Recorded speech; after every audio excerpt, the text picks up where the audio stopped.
Incredible. Hello, you wonderful humans. Thank you for being here. I'm Drew Detzner. I'm the owner of 3D Wellness. I'm also one of the clinicians here. It's Wednesday. It's 7 o'clock. That means it's time for a Wednesday weekly workshop where you get to ask Drew anything. And this is the 107th time that we've done this live stream. Just incredible to us. This is your first time here. Thank you for being here. We're glad you're here. The way these work, all week long, we tell our clients, are there questions you want answers to? Email them to us, call us with them. When you come in for a consult, ask them. And we cover those things during the Wednesday weekly workshop. But we also open up the floor to the entire internet, people on YouTube, people on Instagram, to ask whatever health-related question you have. Because after doing this work for more than 16 years, I got all sorts of tips and tricks and ways to help you. So, like it says up here, because the incomparable Two Boots Lori LeClaire made this sign, got questions? Chat or call us now with the info for how you actually do that posted. So the entire time that we are live streaming, you get to chat in questions or you can call us. We'll use the dry erase board, who is lovingly called Mr. Doodles. Mr. Doodles. Apparently has a theme song now, or I'm just hearing things, and we'll answer all of your questions. So start asking those questions. I want to tell you about what we've been doing this week in clinic to start. Sleep.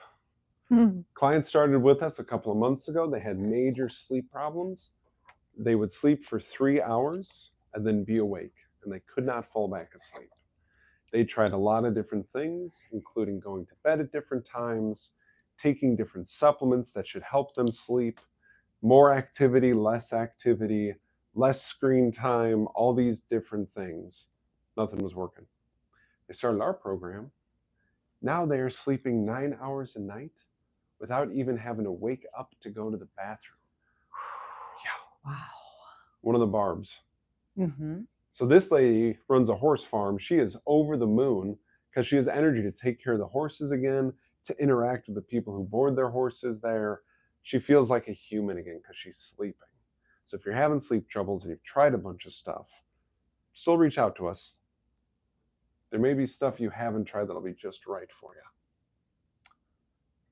Kidneys. This client came in. She's been working on kidney issues for a long time. She has a history of having kidney stones once a year. She has to go in. They have to do all sorts of funky things to break up the stones, make sure they pass. Every 3 months, she has to pee into a jug for 24 hours, and then they're measuring what's inside the urine to fix it. I've been working with her for a little less than a year now. And she went in, they did the standard urine analysis, and it was the first time that they found zero indication of stones forming. It was 0 crystals. They had told her, we'll just monitor this. It's a never-ending problem. And now the doctor has to wheel that back because they're seeing, hey, it's not a problem right now. Maybe there is an end in sight. So client is over the moon. All we used was the correct eating plan and whole food supplements from Standard Process. We have a totally wild hair tissue mineral analysis that I actually have to draw out or write out some numbers. It helps me with understanding different behaviors in people. So this particular client, I think at the core of herself is a very sweet woman, but she's kind of abrasive when you talk to her. And you probably have people like this in your life also. You can say something and it almost feels like they argue the point with you just because they think that's how you have a conversation. She'll also say conflicting things and not really be able to identify that she's disagreeing with herself or proving herself wrong. Well, her hair analysis came and she had a couple of huge swings. So the first one was that her level of mercury went up to 278 from 131. So a level on a hair analysis for mercury at 131 is already high. And then it more than doubled. Now that indicates on a hair analysis the body is releasing mercury. That's a really good thing. Her body really, really needs that. At the same time, Same lady, same hair analysis. Her aluminum level went down from 232 down to 88. Now that's still too high also. That's about 9 times too high also. But it's a dramatic reduction. So what her body has done is spent a lot of energy removing aluminum toxicity and has begun the process of decreasing mercury toxicity. I didn't know that's what the hair analysis was going to show, but 2 weeks ago she came in to buy supplements. We just had a really pleasant conversation. And during that conversation, I noticed she wasn't disagreeing with herself and she wasn't arguing with me. I was like, what is going on? And now I see her hair analysis and I'm like, her mercury detox is taking place. Her aluminum detox, a lot of that is done already. And it's a reminder to give grace. We don't know what other people are dealing with. We never know that. And this client that I had labeled as argumentative, I now see it's just mercury toxic. She's not even trying to be argumentative. I doubt she even knows how argumentative she comes across. What's going on is she has a toxicity that's very likely messing with her brain. And now that that's getting resolved, she's getting a lot better. We see this on hair analysis. If you haven't had a hair analysis yet, we can do it with anybody around the entire world. So let us know if you are interested. And last but not least here, hello, Michigan. We've had a big uptick in people in Michigan watching our videos, so thank you, and calling in and asking questions. We are here to help. So you can always call in, chat in, email in questions. That's why we have all that info posted up here. So big shout out to Nick in Michigan and big shout out to Allison in Michigan. Allison, I hope the Cataplex ACP Cardiotrophin combo works for you. You see, she watches our videos, so she knew all about those supplements. Nice. Cool. I also have to mention we have butts and seats tonight. So sorry, Instagram and YouTube land, you're going to see me looking elsewhere in the room because we got butts and seats. We love that. Yeah, we've got questions rolling in. Excellent. I'm just going to take these in the order in which they came in, to be fair to everyone. Sounds fair. Our first one comes from Vicky. Okay. And Vicky says that one of her daughters asked her if drinking out of a copper cup is beneficial. I'm going to say no. Unless it's the good form of copper. Wow, and then maybe not really. They don't make cups out of the good copper. Okay. All right, so copper, definitely writing with orange.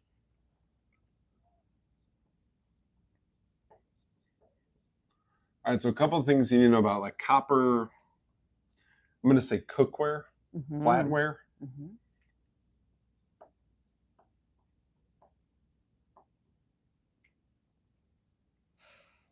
It is naturally antibacterial. There's a device I got an advertisement for years and years ago, and it looks like a glorified Q-tip, like an oversized Q-tip, and it was made out of copper. And what the company was saying to do with it is take it and wipe the inside of your nose with it once a day, because that would decrease the bad bacteria inside of your nose, making you less likely to get any kind of sinus infection. Cool idea. It's been studied. Copper is antibacterial in a lot of ways. But my concern is that copper toxicity is a really common thing. So when we're using any kind of copper cookware or flatware, it is breaking down, which leads to releasing copper.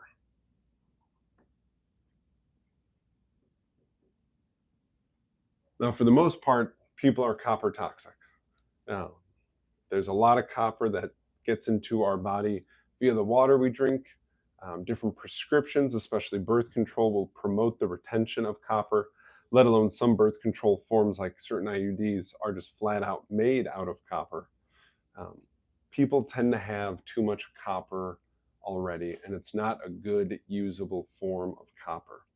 So my concern with using copper cookware and flatware is we are heaping on more unusable or bio-unavailable copper into the body.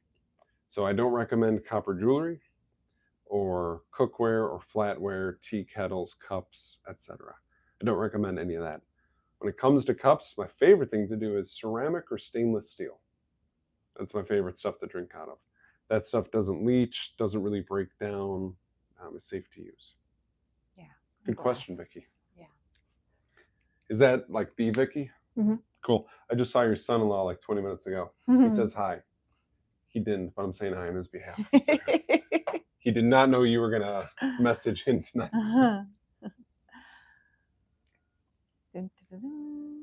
All right. Ready for the next one? Of course. Okay.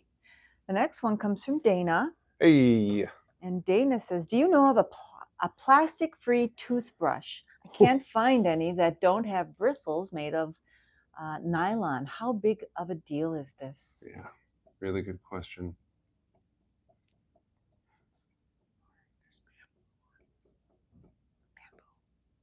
And the peanut gallery is saying what I'm about to say. When it comes to toothbrush, you want to look for a bamboo-based toothbrush.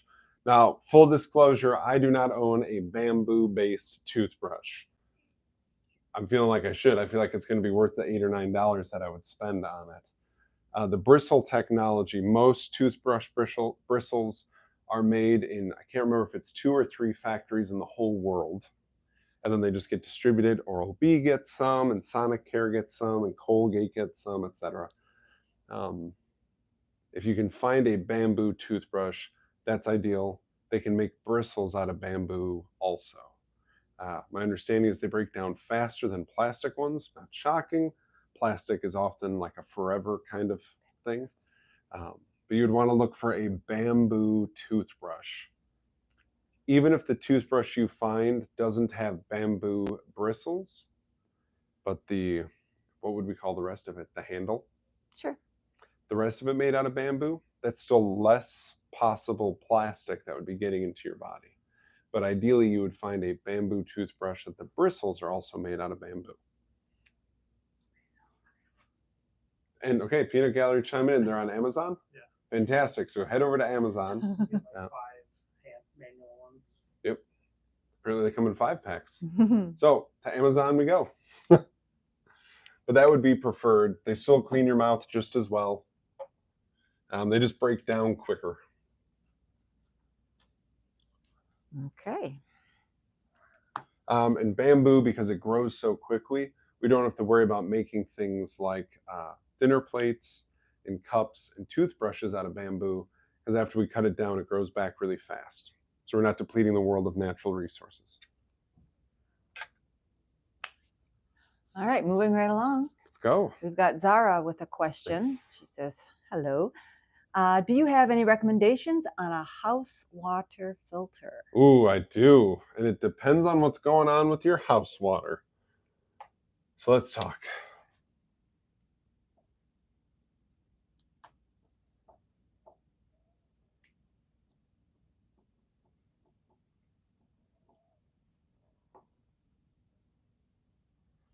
All right.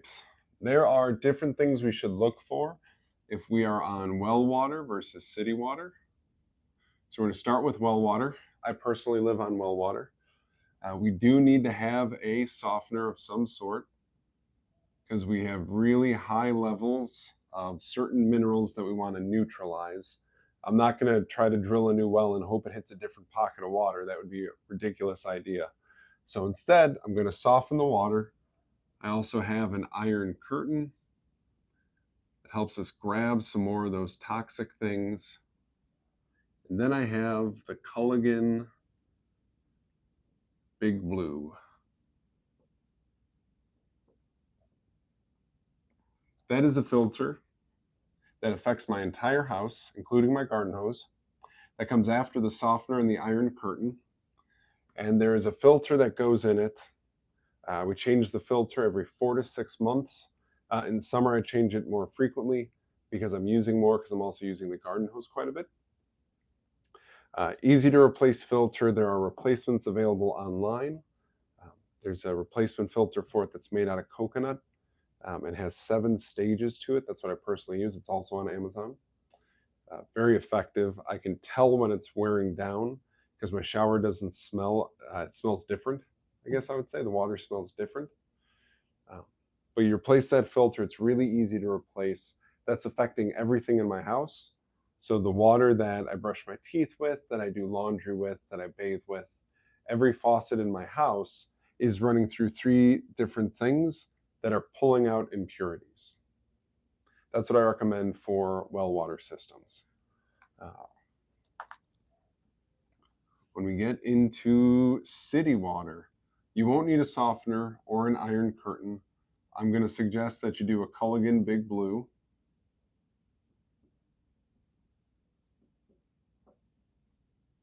And then that you also do a separate shower filter.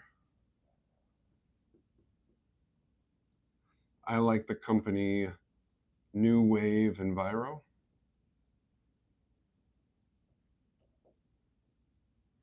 They make a bunch of good filters. They make shower head filters. They also make one that you can hang on the faucet in your bathtub. So if you're taking a bath, the water will pass through this filter also. To cut back, the big concern is the chlorine content of the water when you are on city water. And then for drinking water in your house, whether it is well water or city water, either way,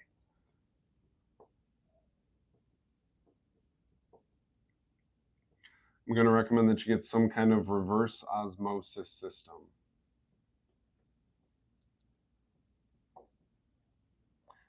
Pulls out a huge amount of the impurities in the water. I also like distilling the water, but distillers tend to be more expensive than an RO system and potentially a little bit more hazardous because it is a pressurized system and it is heating things. It would be great if you can afford that. Go for it if you can do that with a distiller. Otherwise, reverse osmosis water is going to pull out the majority of the impurities.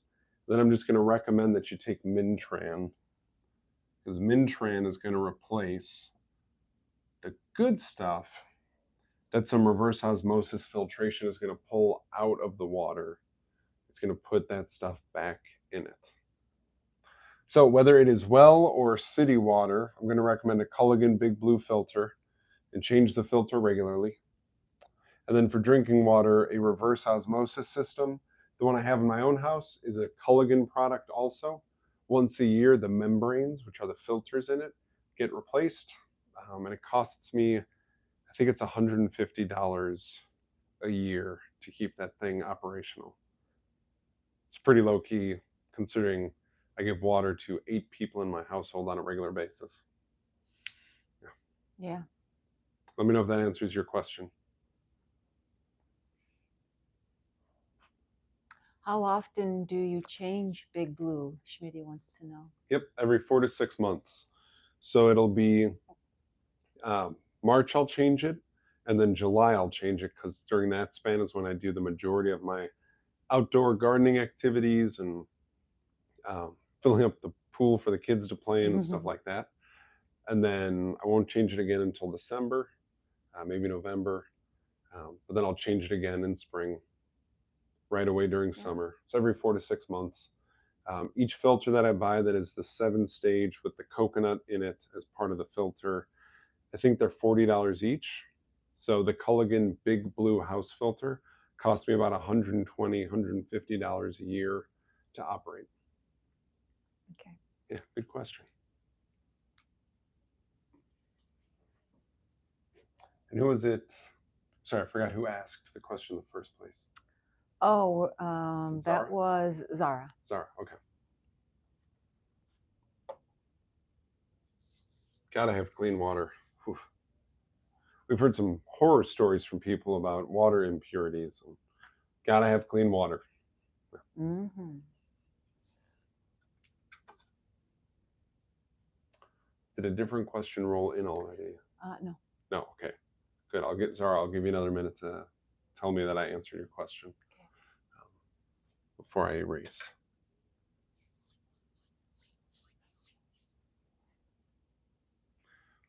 I would pick up Zoe, our mascot.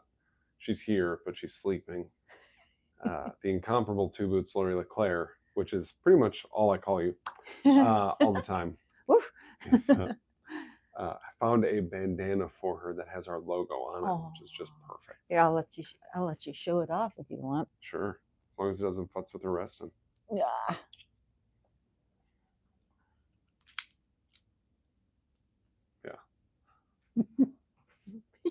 Oh, that is so perfect. Yep. She comes dressed to work every time I come here. She's ready to show up and do work. That's right.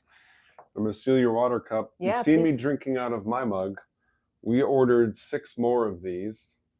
Some nice handmade ceramic mugs with the logo on them. So from now on, when you come into 3D Wellness, if you ask for some water to drink, you're going to absolutely get it in one of those 3D mugs, unless more than 6 people are asking for water at the same time, which is unlikely.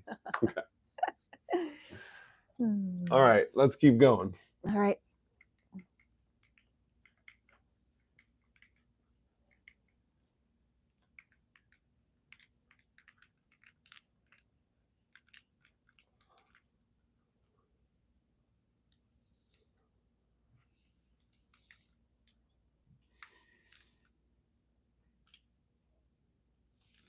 All right.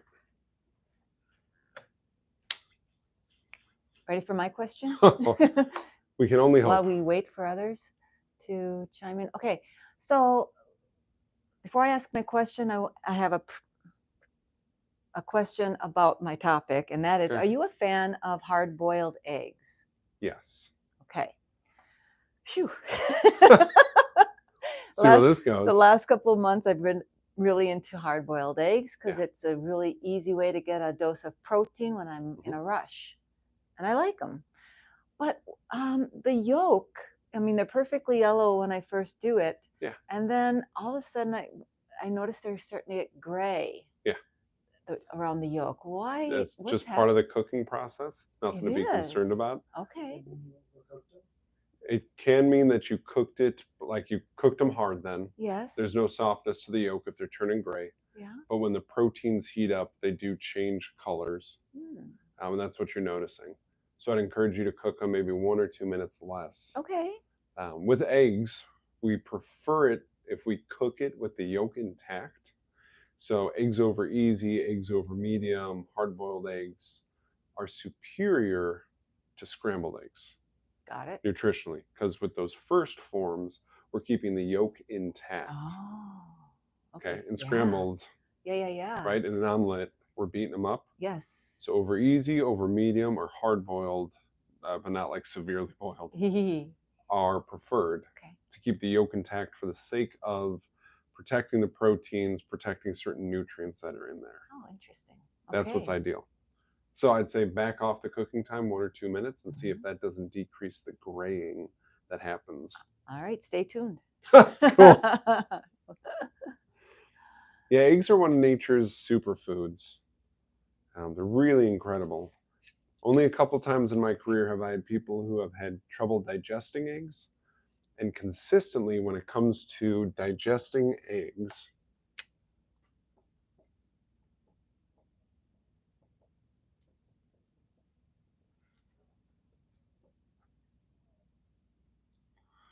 we want to make sure that the gallbladder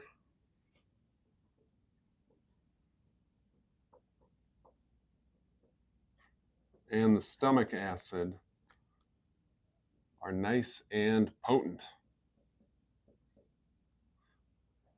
2 most important areas to make sure that we actually digest the eggs that we eat. One of the best things you can do for your gallbladder is eat beets on a regular basis. One of the best things you can do for stomach acid is apple cider vinegar.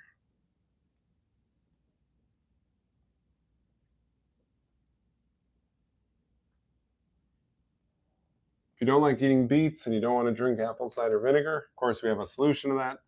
You can take some beta food by standard process. You could take some Zypan by standard process for that stomach acid support. Or if you want to get really fancy, they are both ingredients in Diaplex by standard process, which is all about stable blood sugars. And I can't tell you how many people go on Diaplex and report their energy level goes up, even though it's not an energizing supplement. It's because they're actually digesting most of their foods better, thus getting the benefit from the foods, the nutrients and the energy, the fuel, the calories from it at a greater level, and that's supporting their body. So if you're one of those people, you eat eggs, you feel kind of bloaty, you feel kind of gross, uncomfy, maybe some beta food, maybe some Zypan, you want to pull out all the stops, Diaplex by Standard Process.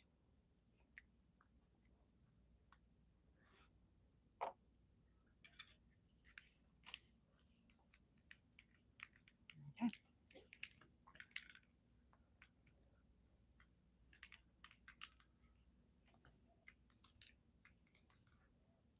All right.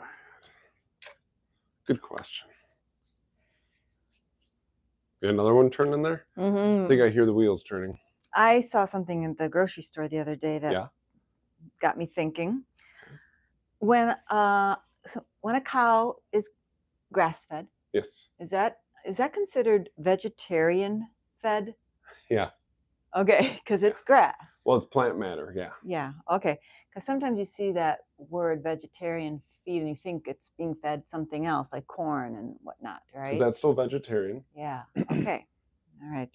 I don't think I ever saw the whole grass fed, vegetarian fed, like as if it's two things. Ooh. Right? It might be. Want to take a look at that? That's how it's worded. And I'm like, something is off with that. 100% grass fed. And then immediately underneath it, it says vegetarian fed. Yeah. Isn't it odd? That is. This is born, raised, and harvested in Australia or Uruguay. You should really be able to tell me what country it came from. It shouldn't be one or the other. You should be willing to label it accurately. And I don't care how big the scale. For the batch that's from Australia, the label should say Australia. For the batch that's from Uruguay, it should say Uruguay. Right. They should change their label. They should be willing to do that. It's like when some companies, if you look close at most potato chips, it says potatoes cooked in safflower or sunflower or canola oil. No. You tell me what oil it's cooked in. You tell me what oil it's cooked in right now. If I go to a car dealership and I say, here's $40,000, I want this car. They'll say, great, that's $40,000. We'll give you a car. You're like, no. Not a car. That car. That is the car I want. Yeah, no problem. $40,000 will get you a car. Nope, not listening. And they're doing the same thing somehow with foods like potato chips. They're getting away with it. It might have this, it might have that. Maybe it's this third thing. We're not telling. Not cool. Yeah. Not cool. Okay, so my concern with that is this new thing for the last couple of years. When it comes to beef products, we will see grass-fed. Legally, not ethically, legally on food labeling, this just means at some point the cow was fed grass. At some point in the cow's lifetime, it ate grass. You want to see grass finished with it.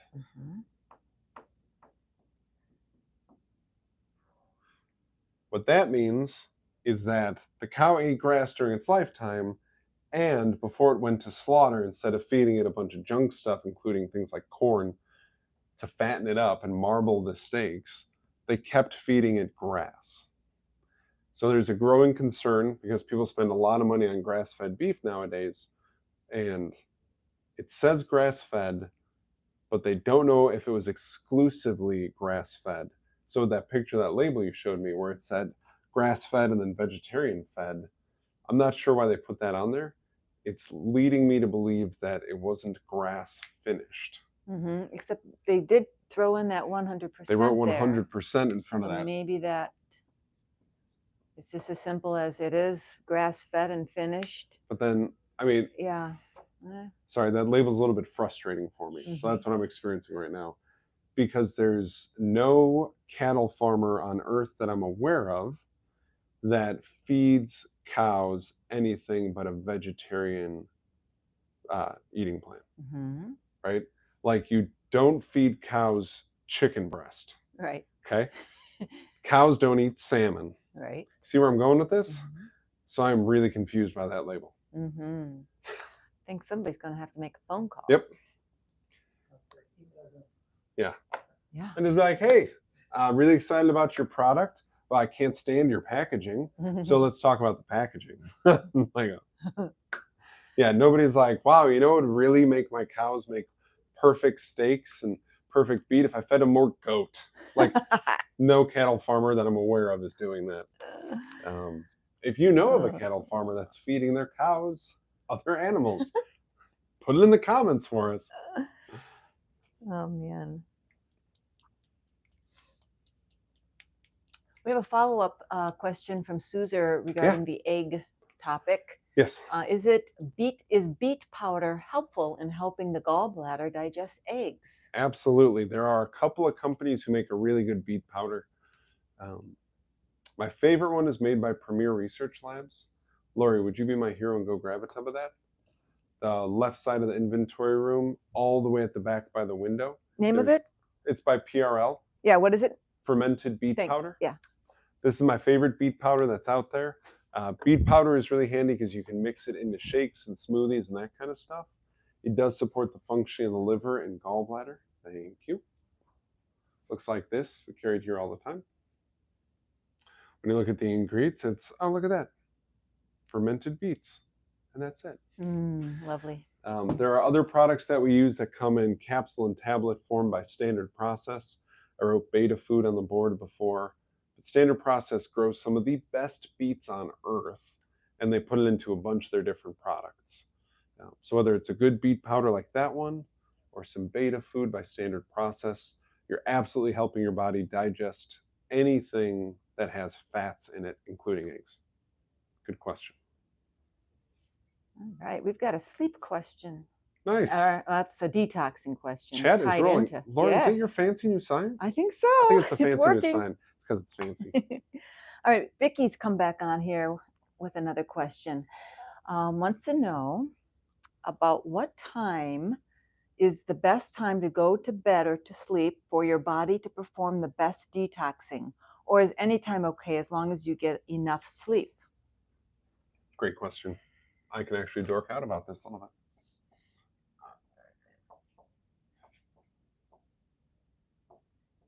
All right, bedtime. Couple of things. I'm going to make you get up and down a whole bunch all of a sudden. That's what I'm here for. Thank you. It's either in that room or that room on the bookcase. Yeah. It's the book Why We Sleep. Okay. If you want more info on sleep, there's a really great book called Why We Sleep. I believe the author is Matthew Walker. I might be mistaken. I think that's his name. Really great book all about sleep. Our body has different parts that are designed to react. Thank you. Mm-hmm.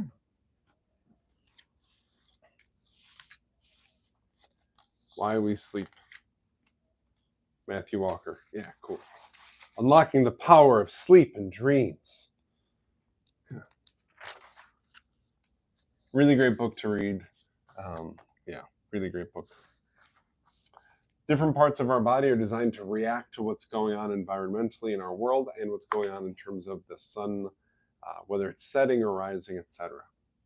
So a really perfect bedtime is 2 hours max after sunset.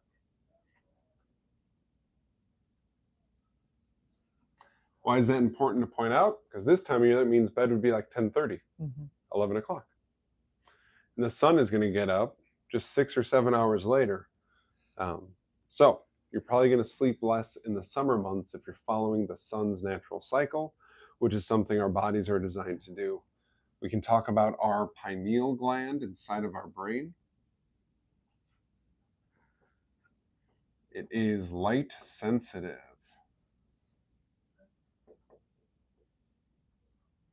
The pineal gland inside of our brain is located right here. In a lot of different traditional natural health methodologies, they refer to this as the third eye. It's pretty crazy to think about, is that the pineal gland in the brain, even though it's inside of our skull, which is behind bone, it still has cells in it that react to sunlight like cells that exist in our eyeballs. pretty cool. So it is almost a third eye on a strictly physical level, which is pretty cool. But it is light sensitive.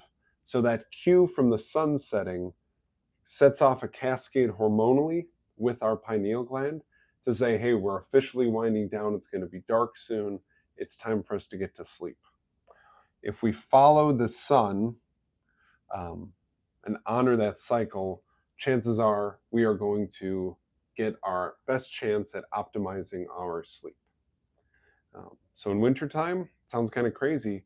You'd be going to bed at like 7:30. Sounds right. It's like an early bedtime all of a sudden. What happens to most people that I've worked with that start to do this, usually most people can say, all right, 8 o'clock I can go to bed. They usually sleep till about midnight, and then they're up for an hour, and then they fall back asleep for another 4 hours. It's actually really healthy sleep. It's totally normal if you're getting a total of 8 hours of sleep to wake up in the middle of it and have a little break in your sleep. It's nothing crazy. It's nothing awful for you.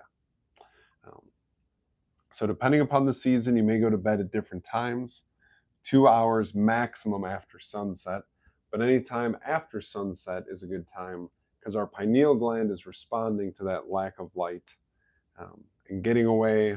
Like in here, we got a bunch of lights because we want you to actually see what I'm writing on the board. That's very unnatural this time of day to have so many different bright lights going.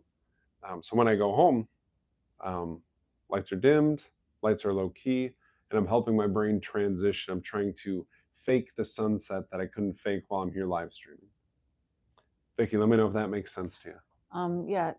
Are you done, or did you? Because there's the detoxing question. The detox. Sorry, what's the detox part? About what time is the best time to go to bed, sleep for your body to perform the best detoxing? Yeah, this. That is. Yeah. Oh, that was okay. Okay. Sorry. That is what's optimal. Okay, I didn't see detox on the board, so I'm like, oh, how is this tied in? Yeah. I must have missed that when I was fetching your book. Gotcha. Yeah, the best bedtime for detox is 2 hours max after sunset. Okay. And then if you want more info on sleep, this book really is great. It's not even a boring book, even though the guy is like really, really bright. He didn't write a boring book. So you won't fall asleep reading that sleep book. In the first chapter of the book, he actually calls that out. He says, many of you are reading this to fall asleep. All right. Yeah, he says, I'm not going to get mad at you. If you fall asleep reading a book, it means you needed sleep. I'm glad you're getting some. Vicki says, yes, that makes sense, and thank you. Yeah, you're welcome. I try to honor that. I know I go to bed later in summer, and it's not just because people are more social in summer. Something in my body doesn't feel like going to bed until later in the summer months. I experience the same thing where I can fast much longer in winter than I can in summer. Yeah. You feel that too? I do. Me too. In winter, I feel like my body does a general slowing down. Yeah. And I feel like my fasting cycle, I can stretch it 16 or 20 hours of fasting in a given day and just eat in like a 4 to 6 hour window. In summer, I might only fast once every 2 weeks because my body just feels all keyed up. Yeah. So honor the seasons. Yeah.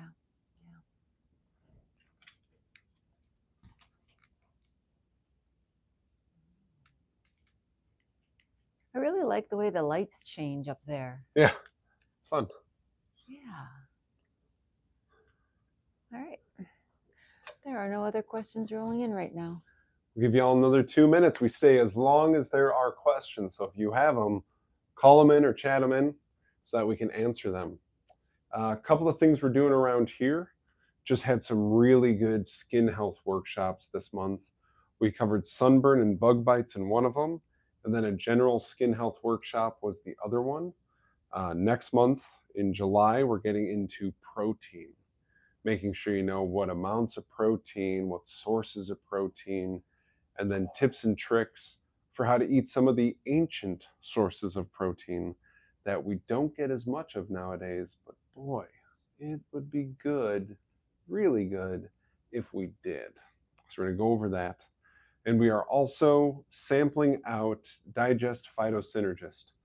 Hey, Lori's third time the charm for you to grab a bottle of Digest Phytosynergist. I'm on it. Thank you.